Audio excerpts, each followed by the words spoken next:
নমস্কার, news prime নিউজে সবাইকে স্বাগত। আমি রয়েছি আপনাদের সাথে, আমি রাখছি চোখ রাখছি খবরে। কোনো ইস্যু নেই প্রদ্যোৎ কিশোর দিব্যবর্মনের কাছে।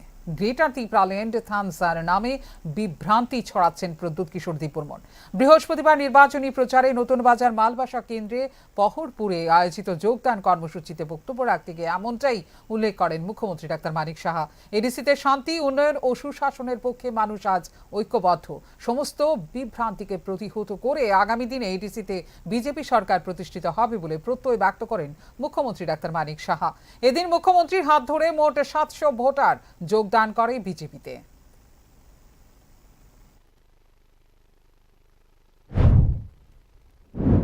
কিশোর বাবু আবার গ্রেটার ত্রিপুরাল্যান্ড সামনে এনেছেন। ইস্যু নেই, ঘুম থেকে উঠে কিভাবে ইস্যু তৈরি করছেন। একজন সাংবাদিক আজকে লিখছিলেন যে এটা একটা ক্যাচি ওয়ার্ড, এই ওয়ার্ডকে যদি আবার ব্যবহার করা যায়, কারণ কোনো ইস্যু নেই। তো উনি বলছেন যে গ্রেটার ত্রিপুরাল্যান্ড তৈরি করতে চিটাগাং, কক্সবাজার, খাগড়াছড়ি দখল করতে হবে। এটা কি সম্ভব? কোন পার্টি, কোন রাজ্য সরকার সেটা দখল করতে পারবে? আজকে যদি সেটা মাননীয় প্রধানমন্ত্রী নরেন্দ্র মোদীজির এখানে যায়, আমাদের মাননীয় হোম মিনিস্টারের কাছে গিয়ে যদি বলেন যে আজকে চিটাগাং দখল করতে হবে, আজকে আমাদের কক্সবাজার দখল করতে হবে, সেটা রাজি হবে? ভারত কখনো কোনো জায়গায় হামলা করে সেইভাবে জায়গা দখল করার ক্ষমতা আছে? আমাদের ক্ষমতা থাকলেও আমরা সেটা করব না, কারণ ভারত কখনো কাউকে আক্রমণ করে না।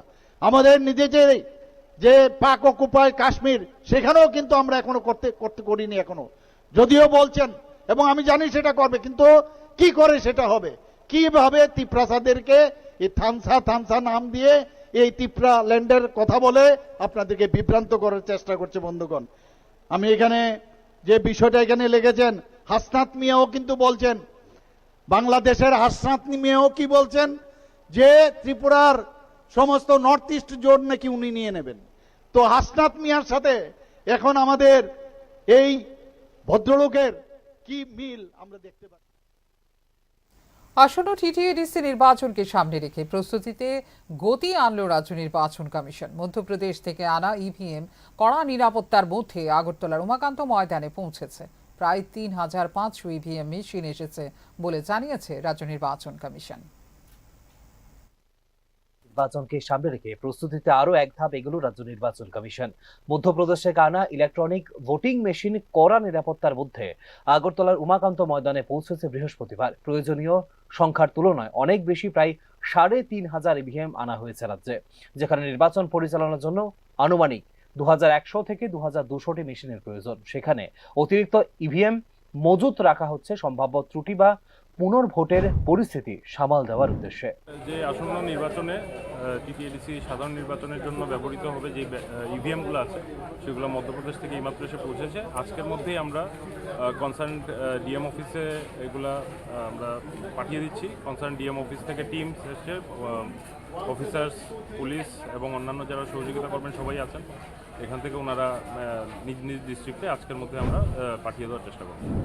উমাকান্ত ময়দানে পৌঁছানোর পর নির্দিষ্ট নিয়ম মেনে প্রতিটি ইভিএমকে কমিশনিং প্রক্রিয়ার মধ্য দিয়ে ডিস্ট্রিবিউট করা হচ্ছে। এই পর্যায়ে খুঁটিয়ে পরীক্ষা করা হচ্ছে মেশিনগুলির কার্যকারিতা, ব্যাটারি স্থায়িত্ব এবং অন্যান্য প্রযুক্তিগত দিক। নির্বাচন কমিশনের দাবি, সম্ভাব্য যে কোনো প্রযুক্তিগত ত্রুটি আগে ভাগেই চিহ্নিত করে তা সংশোধনের ব্যবস্থা নেওয়া হবে, যাতে ভোট গ্রহণের দিন না ঘটতে পারে কোনো ধরনের বিঘ্ন। সমস্ত আনুষ্ঠানিক প্রক্রিয়া সম্পূর্ণ হওয়ার পর বৃহস্পতিবার থেকে ইভিএমগুলি রাজ্যের বিভিন্ন জেলায় পাঠানো শুরু হয়। প্রতিটি জেলায় নিরাপত্তা ব্যবস্থা জোরদার রেখে মেশিনগুলি সংরক্ষণ করা হবে এবং প্রয়োজন অনুযায়ী পৌঁছে দেওয়া হবে নির্দিষ্ট বুথে। এখানে প্রায় 3500 ইভিএম আছে। কোথা থেকে অফার কোথায় যাবে বলুন? এইখান থেকে উমাকান্ত থেকে নিজ নিজ ডিস্ট্রিক্টের যে ওয়্যার হাউস আছে, ওই ওয়্যার হাউসে ডিএম অফিস থেকে যারা আসছেন ওনারা নিয়ে যাবেন এসকর্ট উইথ প্রপার সিকিউরিটি। আপনার পরিচয়? আমি সেক্রেটারি স্টেট। বিশেষজ্ঞদের মতে ইভিএম ব্যবস্থাপনায় সবচেয়ে বড় চ্যালেঞ্জ হলো প্রযুক্তিগত নির্ভরযোগ্যতা নিশ্চিত করা এবং মাঠ পর্যায়ে দ্রুত বিকল্প ব্যবস্থা গ্রহণের সক্ষমতা রাখা। সেই লক্ষ্যেই বাড়তি গুরুত্ব দেওয়া হচ্ছে কমিশনিং প্রক্রিয়ায়। এই প্রক্রিয়া যত বেশি স্বচ্ছ ও কঠোর হবে, ততই ভোট গ্রহণের সময় সম্ভাবনা কমবে অনাকাঙ্ক্ষিত সমস্যার। সব মিলিয়ে অতিরিক্ত ইভিএম মজুত করা, নিরাপত্তা এবং সুসংগঠিত পরিকল্পনার মাধ্যমে একটি অবাধ, সুষ্ঠু ও শান্তিপূর্ণ নির্বাচন নিশ্চিত করতে নিজেদের প্রতিবদ্ধতার জানান দিয়েছে নির্বাচন কমিশন। Bureau report, news now. Dharmanagar উপনির্বাচন ও ত্রিপুরা উপজাতি স্বশাসিত জেলা পরিষদ নির্বাচনের প্রাক্কালে ব্যালটে ভোট ও কেন্দ্রীয় বাহিনীর মোতায়েনের দাবিতে সরব হল প্রদেশ কংগ্রেস। নির্বাচনী স্বচ্ছতা নিয়ে একাধিক প্রশ্ন তুলে শাসক ও প্রশাসনের ভূমিকা নিয়েও তীব্র সমালোচনা করেছে দলটি। বিশেষ করে ত্রিপুরা উপজাতি স্বশাসিত জেলা পরিষদের নির্বাচনী প্রক্রিয়া নিয়ে উদ্বেগ প্রকাশ করেছে কংগ্রেস। কংগ্রেসের অভিযোগ, ইভিএম ব্যবহারে তারা আস্থা রাখতে পারছে না। বিশেষ করে ভিভিপ্যাট ছাড়া ইভিএম ব্যবহারে স্বচ্ছতা নিয়ে প্রশ্ন থেকেই যাচ্ছে বলে অভিযোগ করেছে প্রদেশ কংগ্রেস। এ প্রেক্ষাপটের প্রয়োজনে ব্যালটে ভোট গ্রহণের দাবি তোলে কংগ্রেস। দাবি করছি, কালকে আমাদের প্রতিনিধিরা সেখানে বলার চেষ্টা করেছিল, এডিসি ভোট ভিভিপ্যাট যুক্ত ইভিএম করতে হবে। যদি তা সম্ভব না হয় কোনো কারণে, জানি না কোনো কারণ থাকার কথা নয়, যদি সম্ভব না হয় ব্যালট পেপারে করতে হবে। না হয় আমাদের সন্দেহ, সরকারের যে মন্ত্রী, একজন মন্ত্রী বলেছেন যেখানেই আপনি বুতাম টিপুন ভোটটা পদ্মে, ছাপটা পদ্মেতে পড়বে। ফলে ভোটকে প্রহসনে পরিণত করার সম্যক ব্যবস্থায় গ্রহণ করেছেন বলেই আমরা ধরে নেব। দ্বিতীয়ত, 2018 সালের পর রাজ্যে অনুষ্ঠিত বিভিন্ন নির্বাচনে প্রশাসনকে শাসক দলের স্বার্থে ব্যবহার করা হয়েছে বলেও অভিযোগ করে কংগ্রেস। বিপুল পরিমাণ অর্থের ব্যবহার এবং প্রশাসনিক পক্ষপাতিত্ব নির্বাচনী প্রক্রিয়াকে প্রভাবিত করেছে বলে অভিযোগ করেছে কংগ্রেস। অপরদিকে বর্তমানে পাহাড়ের রাজনৈতিক উত্তেজনার প্রেক্ষিতে নির্বাচনের প্রচার কর্মসূচি থেকে শুরু করে ভোট গ্রহণ এবং গণনা পর্যন্ত কেন্দ্রীয় নিরাপত্তা বাহিনী মোতায়েনের দাবিও করেছে কংগ্রেস। পরিস্থিতিটাই তৈরি করা হচ্ছে, কারণ এদের অভিভাবক যারা বসে আছে দিল্লিতে, মোদি অমিত শাহ, তারাই ঠিক করে দেবে এডিসির ফলাফল ইত্যাদি ইত্যাদি, তারাই ঠিক করে দেবে দুই দল কি ভূমিকা নেবে, এই সমস্ত কিছু তাদের ঠিক করা।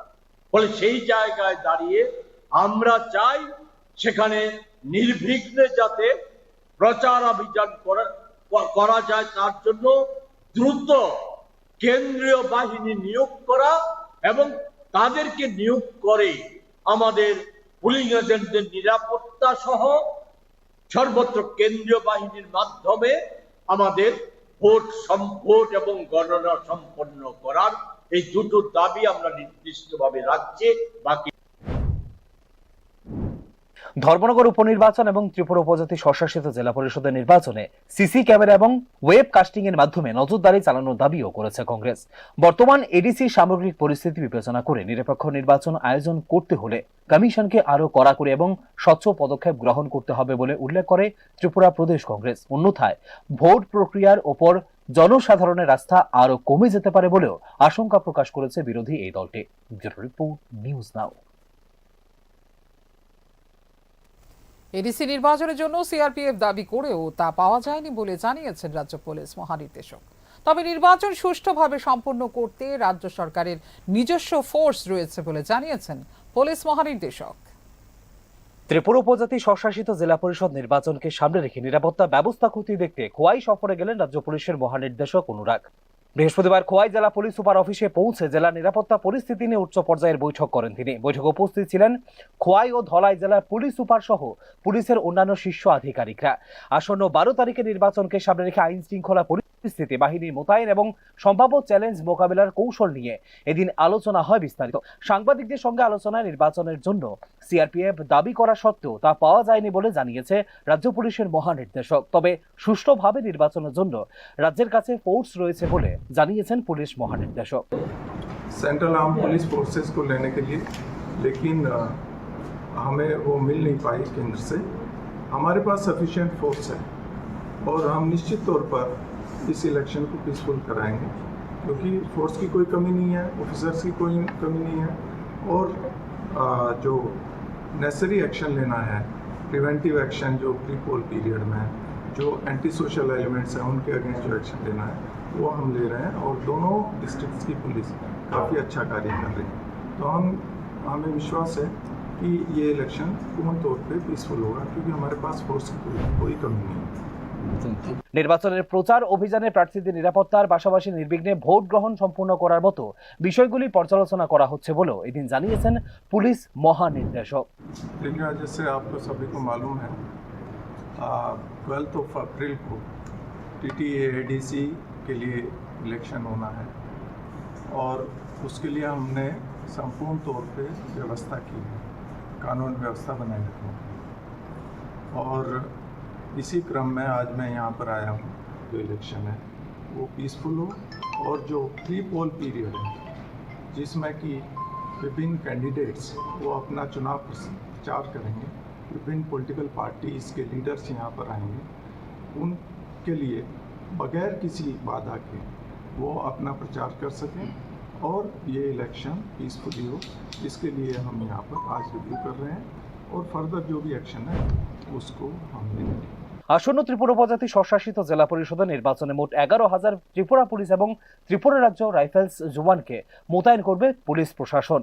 নির্বাচনকে কেন্দ্র করে ইতিমধ্যেই সংবেদনশীল এলাকাগুলিতে বিশেষ নজর রাখা হচ্ছে এবং প্রয়োজনে রাখা হয়েছে অতিরিক্ত বাহিনী মোতায়েনের ব্যবস্থাও। নির্বাচনকে ঘিরে যাতে কোনো অপ্রীতিকর ঘটনা না ঘটে কোথাও, সে বিষয়ে সর্বোচ্চ সতর্ক রয়েছে রাজ্য প্রশাসন। ব্যুরো রিপোর্ট, নিউজ নাও। অবৈধ অনুপ্রবেশ রোধে কেন্দ্রীয় নির্দেশনার প্রেক্ষিতে রাজ্য সরকারের ভূমিকা নিয়ে প্রশ্ন তুলল উচ্চ আদালত। 3 মাসের মধ্যে গৃহীত পদক্ষেপের পূর্ণাঙ্গ রিপোর্ট জমা দেওয়া হয়েছে নির্দেশ।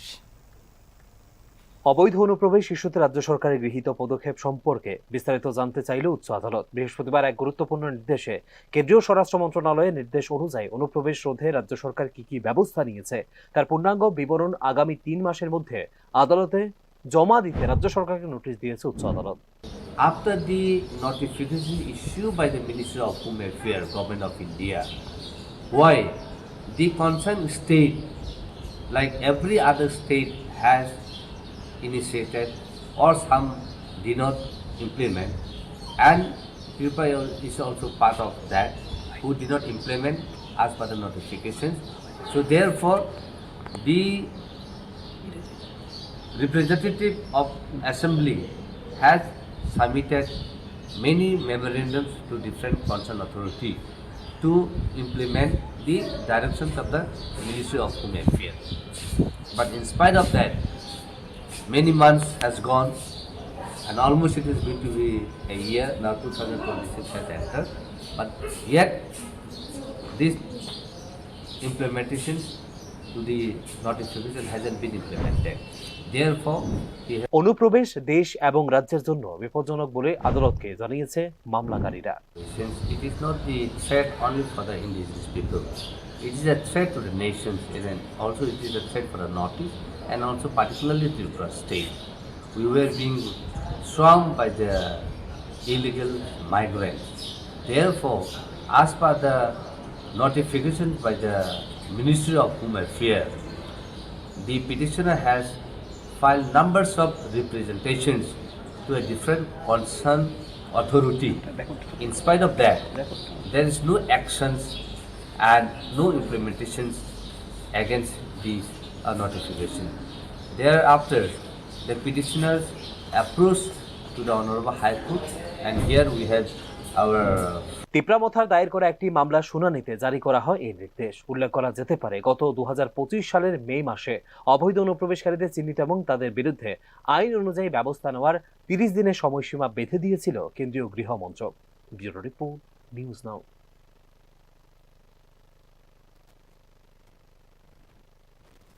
ধর্মনগর বিধানসভা উপনির্বাচনকে ঘিরে জোরদার প্রচারে নেমেছে ভারতীয় জনতা পার্টি। প্রার্থী জহর চক্রবর্তীর সমর্থনে বাড়ি বাড়ি জনসংযোগে অংশ নিয়ে উন্নয়নকেই মূল ইস্যু করে জয়ের ব্যাপারে আত্মবিশ্বাসী দাবি করলেন মন্ত্রী সুধাংশু দাস। ধর্মনগর বিধানসভা উপনির্বাচনকে ঘিরে ক্রমেই বাড়ছে রাজনৈতিক প্রচার। নির্বাচনকে কেন্দ্র করে প্রচারকে আরও শক্তিশালী করতে জোর কদমে মাঠে নেমেছে ভারতীয় জনতা পার্টি। বৃহস্পতিবার দলের মনোনীত প্রার্থী জহর চক্রবর্তীর সমর্থনে বাড়ি বাড়ি গিয়ে জনসংযোগ কর্মসূচি পালন করেন মন্ত্রী সুধাংশু দাস। এদিন বিভিন্ন পাড়ায় গিয়ে সাধারণ ভোটারদের সঙ্গে সরাসরি কথা বলেন তিনি। রাজ্য সরকারের বিভিন্ন উন্নয়নমূলক প্রকল্প, অবকাঠামোগত অগ্রগতি এবং জনকল্যাণমূলক উদ্যোগের কথা তুলে ধরে ভোটারদের আস্থা অর্জনের চেষ্টা করেন মন্ত্রী সুধাংশু দাস। মানুষের কাছ থেকে ইতিবাচক সাড়া মিলছে বলেও দাবি করেন তিনি। উন্নয়নের ধারাবাহিকতায় এবারের নির্বাচনে বিজেপির প্রধান ভরসা, মানুষ উন্নয়নের নিরিখে ভোট দেবেন। সেই কারণেই ধর্মনগর উপনির্বাচনে বিজেপির জয় নিশ্চিত বলে দাবি করেন তিনি। বিরোধীরা কি বলছে এটা আমাদের শুনে লাভ নেই, কারণ বিরোধীদের দায়িত্ব হচ্ছে বিরোধিতা করা, এটা তাদের নৈতিক অধিকার, ডেমোক্রেটিক রাইটস, এটা তারা করবে, কিন্তু জনগণ সেটার রায় দেবে। জনগণ আমাদেরকে কিভাবে দেখছে এটা জনগণ প্রমাণ হয়ে যাবে আগামী 9 এপ্রিল। তো রাজ্যে বা জেলায় যেখানে যেখানে নির্বাচন হচ্ছে সমস্ত জায়গাতেই ভারতীয় জনতা পার্টির জয় জয়কার হচ্ছে। দেশের বিভিন্ন জায়গায় যেখানে নির্বাচন হচ্ছে বিজেপি দল বহু সংখ্যক বিপুল ভোটের ব্যবধানে জিতছে সমস্ত জায়গাতে। ধর্মনগরে তার ব্যতিক্রম হবে না। আমাদের জহরবাবু কয়েক হাজার ভোটের ব্যবধানে এখান থেকে জিতবেন এবং বিরোধীদের একটা যোগ্য জবাব ধর্মনগরের মানুষ দেবে। একই সঙ্গে বিরোধী দলগুলোর সমালোচনা করে এবারের নির্বাচনে তারা উল্লেখযোগ্য প্রভাব ফেলতে পারবে না এবং তাদের জামানত জব্দ হওয়ার সম্ভাবনা প্রবল বলে উল্লেখ করেন মন্ত্রী সুধাংশু দাস। একটা অভূতপূর্ব সাড়া আমরা পাচ্ছি। ভারতীয় জনতা পার্টির এই বিধানসভা কেন্দ্রে যিনি আমাদের প্রার্থী জহর চক্রবর্তী অত্যন্ত সজ্জন ব্যক্তি, দীর্ঘদিনের ভারতীয় জনতা পার্টির পুরনো সৈনিক। ওনার মতো ব্যক্তিকে বিজেপি দল প্রার্থী করেছে, এটা নিঃসন্দেহে একটা ঐতিহাসিক সিদ্ধান্ত। এবং আমরা বিভিন্ন জায়গায় গিয়ে যেটা অনুভব করছি, লক্ষ্য করছি, মানুষ স্বতঃস্ফূর্তভাবে এগিয়ে এসে আমাদের প্রার্থীকে সমর্থন করছেন। এবং আমরা বিশ্বাসী যে আগামী 9 এপ্রিল যখন নির্বাচন হবে, 4 এপ্রিল যখন তার ফল প্রকাশ হবে, আমাদের প্রার্থী এই বিধানসভা কেন্দ্র থেকে বিপুল ভোটের ব্যবধানে জিততে চলেছেন। এবং আমি এটাও আশাবাদী যে বিরোধী রাজনৈতিক দলের জামানত বাজেয়াপ্ত হবে। 9 এপ্রিল অনুষ্ঠিত হতে চলা উপনির্বাচনকে কেন্দ্র করে ধর্মনগর জুড়ে তুঙ্গে উঠেছে রাজনৈতিক প্রচার। শাসক ও বিরোধী উভয় পক্ষই নিজেদের অবস্থান মজবুত করতে নিয়োগ করেছে সর্বশক্তি। এই ক্ষেত্রে অনেকটাই এগিয়ে রয়েছে শাসক ভারতীয় জনতা পার্টি। বাড়ি বাড়ি জনসংযোগ কর্মসূচি থেকে বোঝা যায় ভোটারদের সঙ্গে সরাসরি সংযোগ স্থাপন এখন অন্যতম প্রধান হাতিয়ার হয়ে উঠেছে নির্বাচনী রাজনীতির। ডিজিটাল প্রচারের পাশাপাশি এই ধরনের গ্রাসরুট কার্যক্রমে শেষ পর্যন্ত ভোটের ফল নির্ধারণে নিতে পারে গুরুত্বপূর্ণ ভূমিকা। সব মিলিয়ে ধর্মনগর উপনির্বাচন এখন ত্রিপুরার রাজনৈতিক শক্তি পরীক্ষার এক গুরুত্বপূর্ণ মঞ্চ। শাসক দলের আত্মবিশ্বাস ও বিরোধীদের সম্ভাব্য পাল্টা কৌশলের মধ্যে শেষ পর্যন্ত কার কৌশল সফল হয় সেটাই এখন দেখার। ব্যুরো রিপোর্ট, নিউজ নাও।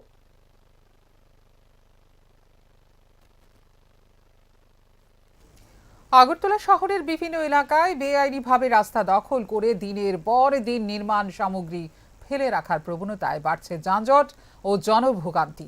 প্রশাসনের নিষ্ক্রিয়তায় এই অনিয়ম আরও বেপরোয়া হয়ে উঠছে বলে প্রশ্ন উঠছে পৌর নিগমের ভূমিকা নিয়ে।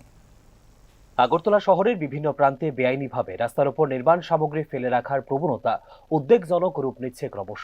প্রান্তিক ক্লাব থেকে জিবি মেইন রোড সহ একাধিক এলাকায় দিনের পর দিন রাস্তা দখল করে নির্মাণ কাজ চালানোর ফলে ভোগান্তির শিকার সাধারণ মানুষ। এর ফলে একদিকে যেমন নিয়মিত যানজট তৈরি হচ্ছে, অন্যদিকে সাধারণ মানুষের দৈনন্দিন জীবনযাত্রা ব্যাহত হচ্ছে চরমভাবে। নির্মাণকারীরা অধিকাংশ ক্ষেত্রেই কোনো অনুমতি ছাড়াই রাস্তার উপর বালি, ইট, পাথর ও অন্যান্য সামগ্রী ফেলে রাখছেন। এতে রাস্তার প্রস্থ কমে গিয়ে যান চলাচল ব্যাহত হচ্ছে এবং বাড়ছে দুর্ঘটনার আশঙ্কাও। বিশেষ করে ব্যস্ত সময় পরিস্থিতি আরও জটিল হয়ে ওঠে, যখন সামান্য দূরত্ব অতিক্রম করতেও সময় লাগছে অতিরিক্ত। দাম লাগবে সুবিধা আরো কিরকম দামের একটু সুবিধা না, গাড়িগুলো হলে সমান কিতা ভালো রাখছে, হ্যাঁ কিতা ভালো রাখছে রাস্তা ভাই।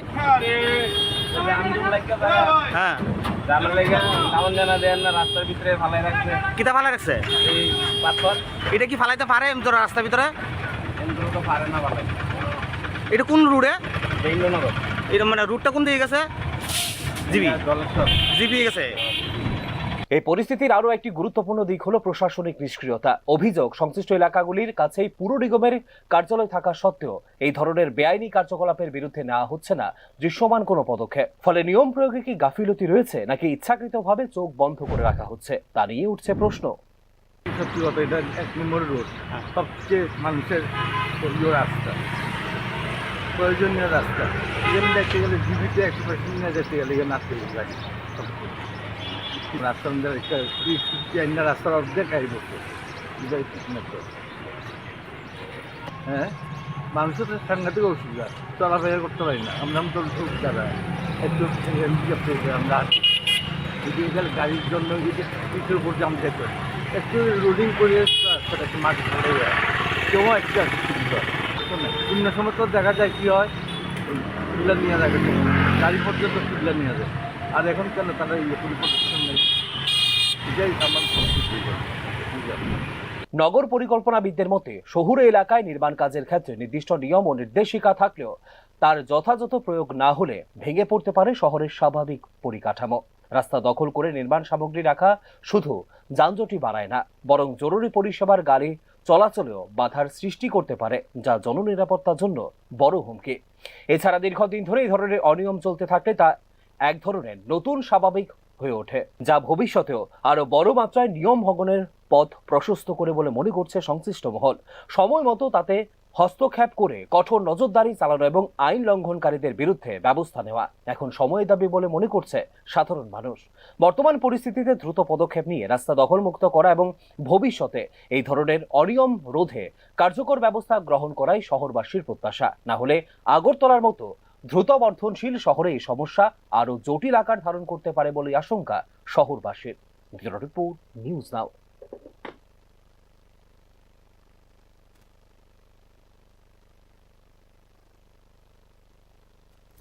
এখনকার মতো এই মুহূর্তে সংবাদ এই পর্যন্ত। ওনারও আপডেটস দেখার জন্য অবশ্যই নজর রাখতে হবে নিউজ নাওর পর্দায়।